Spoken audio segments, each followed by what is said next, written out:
Olá, queridos irmãos, meus amigos, povo abençoado de Deus.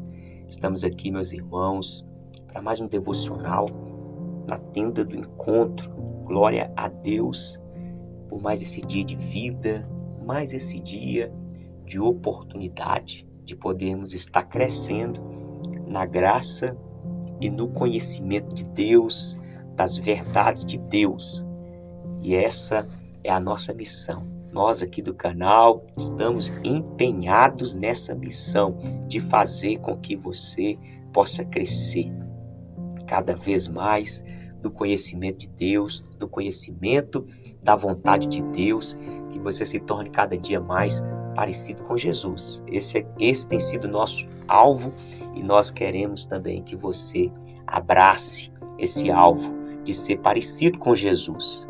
Quero meditar com vocês hoje do livro do profeta Daniel, capítulo 6, versículo 9 e 10. Vida de oração é o tema aqui da nossa reflexão. Como é importante o tema oração. Mas não é, meu irmão, minha irmã, aquela coisa que você faz assim no automático ou de qualquer forma, simplesmente para cumprir ali um ritual religioso ou seguindo simplesmente ali uma cultura que você recebeu da sua família.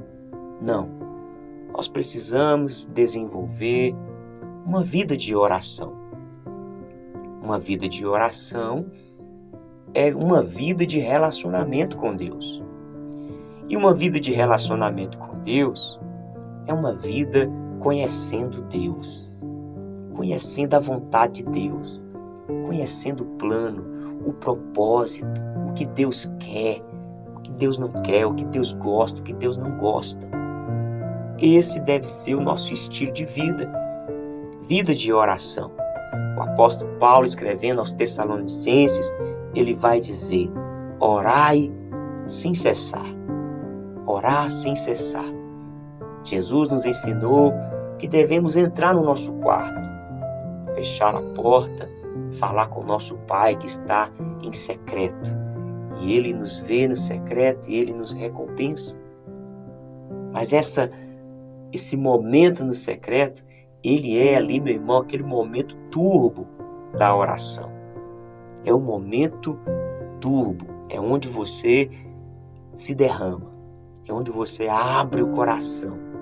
Mas no decorrer do dia, em todo tempo, nós vemos Jesus falando com o Pai, diante ali daquele morto, daquele defunto, diante do túmulo de Lázaro. Jesus, ele fala com o Pai. A Bíblia diz que ele orou ao Pai. Ali diante daquela multidão faminta, antes de multiplicar os pães, Jesus pega os pães ali e apresenta ao Pai, dando graça. Então Jesus, ele tinha essa vida de oração. É tanto que os discípulos viram Jesus ressuscitando mortos. Os discípulos viram Jesus multiplicando pães e peixes. Os discípulos viram Jesus andando sobre as águas. Os discípulos viram Jesus expulsando demônios, curando todo tipo de enfermidade. Mas o pedido dos discípulos então é: nos ensine a orar. Eles não disseram, nos ensina a fazer milagres. Eles sabiam que aquele resultado da vida de Jesus era fruto de uma vida de oração. E aqui Daniel deixa esse exemplo para nós. Daniel, mesmo estando ali naquela nação pagã, diante ali de tanta corrupção, de tanta imoralidade, de tanta coisa ruim que desagrada a Deus, Daniel guardou seu coração e se manteve numa vida de oração. Olha então o que diz aqui essa passagem, muito conhecida de todos nós, é quando Daniel, ele é ali ameaçado e depois lançado na cova dos leões. Mas ele tinha uma vida de oração e isso fez toda a diferença, meu irmão. Porque o que acontece na vida de alguém que tem uma vida de oração é sobrenatural. O ser humano não consegue. Recursos humanos não conseguem. Conexões, contatos humanos não conseguem. O que nós realmente precisamos é cada dia mais desenvolver essa vida de oração para desfrutar do sobrenatural de Deus. Não estou dizendo aqui que é errado você ter relacionamentos, contatos, você se preparar, você ter ali, né, o seu recurso, você estudar. Não estou dizendo o natural, o sobrenatural, ele não anula o natural. Mas nós não podemos ficar simplesmente reféns, rendidos ao natural. Existe uma ação que ela é sobrenatural. E você precisa ter essa expectativa do sobrenatural diante do diagnóstico médico, diante ali da demissão, diante ali, meu irmão, daquela situação, daquela contenda familiar. Tantas são as situações que nós nos vemos incapazes, nos vemos sem a mínima condição e olhamos para o lado, não vemos ninguém também com condição de nos ajudar. Mas nós precisamos estar olhando sempre para o alto. Meu irmão, olhe para o alto, porque é do alto que vem o nosso socorro. O nosso socorro vem do Senhor Deus, que criou o céu e a terra.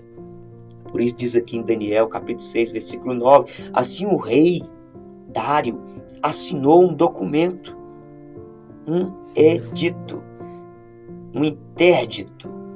O rei Dário assinou aquele documento onde ninguém podia fazer uma oração mais, senão a ele. Esse rei está ali de uma forma manipulada, vaidosa, até mesmo demoníaca, se colocando como um Deus. E ele agora quer ser adorado. Ele quer agora ser o único, aquele que vai ouvir a petição daquela nação. A oração. Ele queria que todos que fizessem alguma oração fosse dirigida a ele. Mas, meu irmão, Daniel, ele tem vida de oração. E ele fala com o Deus Criador do céu e da terra. E Daniel não mudou a sua postura. Diz aqui, quando Daniel soube que o documento tinha sido assinado, voltou para sua casa. E em seu quarto, no andar de cima, as janelas abriram para o lado de Jerusalém. 3 vezes por dia, ele se punha de joelhos e orava e dava graças diante do seu Deus, como era o seu costume. Esse era o costume de Daniel. E resumindo a história, os inimigos de Daniel denunciaram ele estava fazendo oração a outro Deus. E ali ele foi lançado na cova dos leões. E eles pensaram, os leões vão estraçalhar ele, os leões vão devorar ele, mas o Deus do céu deu livramento. O Deus do céu respondeu ali, honrou ali a fé, a oração de Daniel e deu livramento. Então, meu querido, guarde essa palavra no seu coração, vamos desenvolver uma vida de oração. Forte abraço, até o próximo encontro, se Deus quiser.